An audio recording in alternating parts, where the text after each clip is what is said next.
ಸಿಂಹರಾಶಿ ಈ ದಿವಸ ಮಕ್ಕಳಿಂದ ಶುಭ ಇದೆ. ಮಕ್ಕಳಿಂದ ಏನೋ ಒಂದು ಒಳ್ಳೆಯದಾಗತ್ತೆ. ಮಕ್ಕಳ ಸಾಧನೆ ನಿಮಗೆ ಸಂತೋಷವನ್ನು ಕೊಡ್ತಕ್ಕಂಥದ್ದಾಗತ್ತೆ. ಆದರೆ ಮಿತ್ರರು, ಯಾರು ಆತ್ಮೀಯರು ನಿಮ್ಮಿಂದ ದೂರವಾಗ್ತಾ ಹೋಗ್ತಾರೆ. ನೀವು ಅವರ ಜೊತೆಗೆ ಇಟ್ಕೊಳ್ತಕ್ಕಂತಹ ಬಂಧುತ್ವ ಏನಿದೆ ಅದು ದೂರ ಆಗ್ತಾ ಹೋಗುತ್ತೆ ಅನ್ನುವಂಥದ್ದನ್ನು ಗಮನಿಸ್ಕೊಳ್ಳಿ. ಆಕಸ್ಮಿಕವಾದಂತಹ ಧನಾಗಮವಾಗಬಹುದು. ನಿಮ್ಮ ನಿರೀಕ್ಷೆಗೂ ಮೀರಿದಂಥದ್ದು ಅಥವಾ ನಿಮಗೆ ಗೊತ್ತಿಲ್ಲದೆ ಹಣ ಬಂದು ಕೈ ಸೇರ್ತಕ್ಕಂಥದ್ದಾಗಬಹುದು. ಅದನ್ನು ಗಮನಿಸಿ. ಸಹೋದರ ವರ್ಗದಲ್ಲಿ ಅತಿಯಾದಂತಹ ಪ್ರೀತಿ ವಿಶ್ವಾಸ ನಿಮಗೆ ಹೆಚ್ಚಾಗುವಂಥದ್ದಾಗತ್ತೆ. ಅದು ಸದಾಕಾಲ ಇರಲಿ ಅಂತಕ್ಕಂತಹ ನಮ್ಮ ಆಶಯ. ಸಣ್ಣ ಪುಟ್ಟ ವಿಚಾರಗಳಿಗೆ ತಲೆ ಕೆಡಿಸ್ಕೊಳ್ಬೇಡಿ. ಅದಕ್ಕೆ ಯಾವ ಪರಿಹಾರವೂ ಕೂಡ ಇರೋದಿಲ್ಲ. ಬಗೆಹರಿಸಲಿಕ್ಕೆ ಕಷ್ಟವಾಗ್ತಕ್ಕಂಥದ್ದು.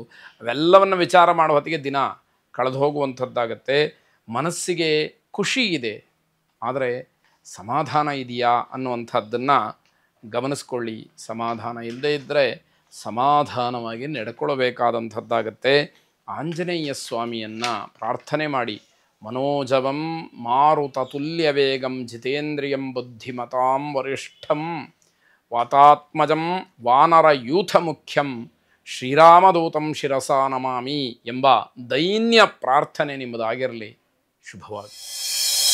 ಕನ್ಯಾರಾಶಿ ಈ ದಿವಸ ಉದ್ಯೋಗಕ್ಕೆ ಅವಕಾಶ ಇದೆ. ಇರುವಂತಹ ಉದ್ಯೋಗದಲ್ಲಿ ಹೆಚ್ಚಿನ ಗಳಿಕೆಗೆ ಉಳಿಕೆಗೆ ಅವಕಾಶಗಳು ಸಿಗ್ತಾ ಹೋಗುತ್ತೆ. ಇದರ ಜೊತೆಯಲ್ಲಿ ಮಾಡುವಂತಹ ಕೆಲಸದಿಂದ ನಿಮ್ಮ ಗೌರವ ಹೆಚ್ಚಾಗತ್ತೆ ಎನ್ನುವಂಥದ್ದು.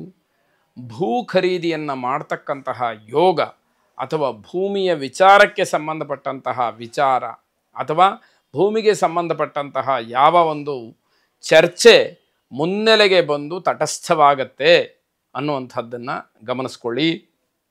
ವಾಹನದಿಂದ ಹಾನಿಯಾಗ್ತಕ್ಕಂಥದ್ದು, ವಾಹನ ದುರಸ್ತಿಗೆ ಬರತಕ್ಕಂಥದ್ದು, ಒಟ್ಟಾರೆ ವಾಹನ ನಿಮಿತ್ತವಾಗಿ ಒಂದಷ್ಟು ಖರ್ಚಾಗ್ತಕ್ಕಂತಹ ದಿವಸ ಇದು.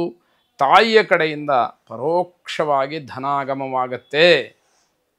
ತಾಯಿಯ ಕಡೆಯಿಂದ ನೇರವಾಗಿ ಅಲ್ಲ, ಅದು ಪರೋಕ್ಷವಾಗಿ ನಿಮಗೆ ಧನಾಗಮವಾಗ್ತಕ್ಕಂಥದ್ದು. ಅವರ ಹಣವನ್ನು ನೀವೇ ಇಟ್ಟುಕೊಳ್ತಕ್ಕಂಥದ್ದು, ವಿನಿಯೋಗ ಮಾಡಿಕೊಳ್ತಕ್ಕಂಥದ್ದು, ಬೇರೆಯವರಿಗೆ ಗೊತ್ತಾಗದೇ ಇರುವಂತಹ ರೀತಿಯಲ್ಲಿ ವ್ಯವಹಾರವನ್ನು ನಡೆಸ್ತಕ್ಕಂಥದ್ದು, ಗೊತ್ತಾದರೂ ಕೂಡ ಈ ಹಣ ನಂದೇ ಅಂತ ಹೇಳಿ ಪ್ರತಿಪಾದನೆ ಮಾಡುವಂಥದ್ದು, ಹೀಗೆ ಹಲವಾರು ರೀತಿಯಲ್ಲಿ ಆಗುತ್ತೆ. ಕುತಂತ್ರ ಮಾಡೋದಕ್ಕೆ ಹೋಗಿ ಸಿಗಹಾಕ್ಕೊಳ್ಳುವಂತಹ ಸಾಧ್ಯತೆಗಳು ಹೆಚ್ಚಾಗಿದೆ. ಅದನ್ನು ಮಾಡಬಾರ್ದು. ಒಂದು ವೇಳೆ ಮಾಡಲಿಕ್ಕೆ ಹೊರಟರು ಬಹಳ ಬುದ್ಧಿವಂತಿಕೆಯಿಂದ ಮಾಡಿ. ಸಿಗಹಾಕ್ಕೊಂಡಾಗ ಆಗುವಂತಹ ಅವಮಾನ ಅಥವಾ ಅಲ್ಲಿಂದ ಬರ್ತಕ್ಕಂತಹ ಅಪಕೀರ್ತಿ ಮರಣಕ್ಕಿಂತ ದೊಡ್ಡದು. ಸಂಭಾವಿತಸ್ಯ ಚಾಕೀರ್ತಿ ಮರಣಾದ ಅತಿರಿಚ್ಯತೆ. ಶಾಸ್ತ್ರ ಹೇಳುತ್ತೆ ಅದನ್ನು.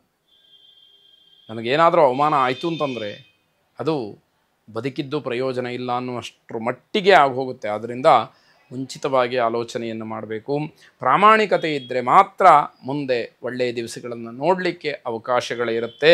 ಸಾಯಿಬಾಬಾರನ್ನು ವಿಶೇಷವಾಗಿ ಪ್ರಾರ್ಥನೆ ಮಾಡಿ. ಶುಭವಾಗಿ.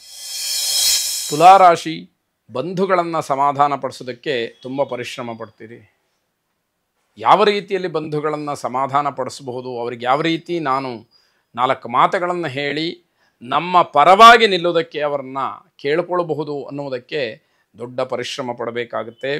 ಉದ್ಯೋಗ ಅಥವಾ ವೃತ್ತಿ ದೃಷ್ಟಿಯಿಂದ ಪ್ರಯಾಣವನ್ನು ಮಾಡ್ತೀರಿ. ಅದು ನಿಮಗೆ ಲಾಭದಾಯಕವಾಗಿ ಶುಭದಾಯಕವಾಗಿದೆ. ಹಾಗಾಗಿ ಯಾವ ತೊಂದರೆಯೂ ಕೂಡ ಇಲ್ಲ. ಸಾಲಬಾಧೆ ನಿವಾರಣೆಯಾಗ್ತಕ್ಕಂಥದ್ದು. ಯಾವುದೋ ವೈಯಕ್ತಿಕವಾದಂತಹ ವ್ಯವಹಾರಕ್ಕೆ ಸಾಲವನ್ನು ಮಾಡಿರ್ತೀರಿ.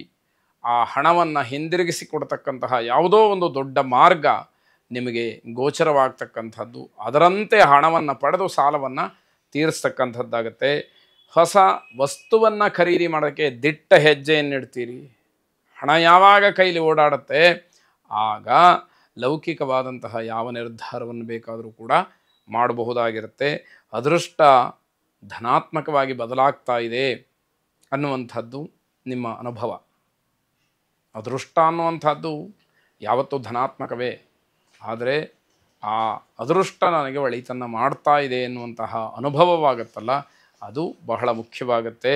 ಕೆಲಸಕ್ಕೆ ತನ್ನಿಂದ ಸಹಾಯ ಸಹಕಾರ ಎಲ್ಲವೂ ಕೂಡ ಸಿಕ್ಕತ್ತೆ ಅನ್ನುವಂತಹ ಮಾತನ್ನು ನೀವು ಮನೆಯೆಲ್ಲ ಆಡ್ತೀರಿ. ಇದರ ಅರ್ಥ ಪರೋಕ್ಷವಾಗಿ ಮನೆಯವರ ಸಹಕಾರವೂ ಬೆಂಬಲವೂ ಸಹಾಯವೂ ನನಗೆ ಬೇಕು ಅನ್ನುವಂಥದ್ದಾಗಿರುತ್ತೆ. ಕುಲದೇವರನ್ನು, ಮನೆ ದೇವರನ್ನು ವಿಶೇಷವಾಗಿ ಪ್ರಾರ್ಥನೆ ಮಾಡಿ ಶುಭವಾಗಿ.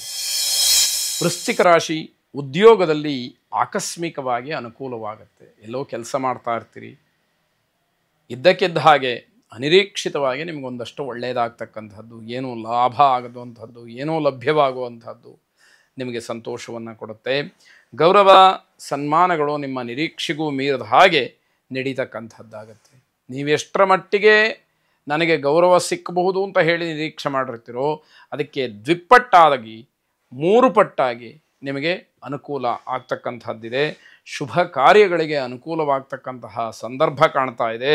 ಅಕ್ರಮವಾಗಿ ಯಾವುದೇ ರೀತಿಯ ಸಂಪಾದನೆಯನ್ನು ಮಾಡಬೇಕು ಅನ್ನುವ ವಿಚಾರದಲ್ಲಿ ಮನಸ್ಸನ್ನು ಮಾಡಬೇಡಿ.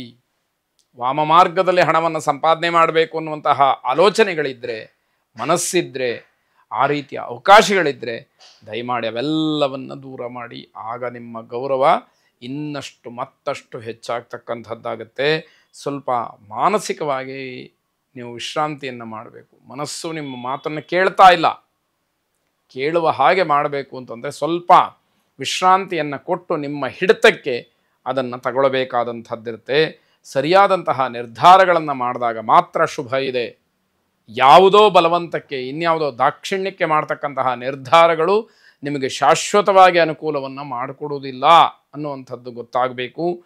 ದೇವಿಯನ್ನು ಪ್ರಾರ್ಥನೆ ಮಾಡಿ, ಆ ಜಗನ್ಮಾತಾ ಸ್ವರೂಪಿಣಿ ನಿಮ್ಮೆಲ್ಲ ಇಷ್ಟಾರ್ಥಗಳನ್ನು ನೆರವೇರಿಸಲಿ. ಶುಭವಾಗಿ.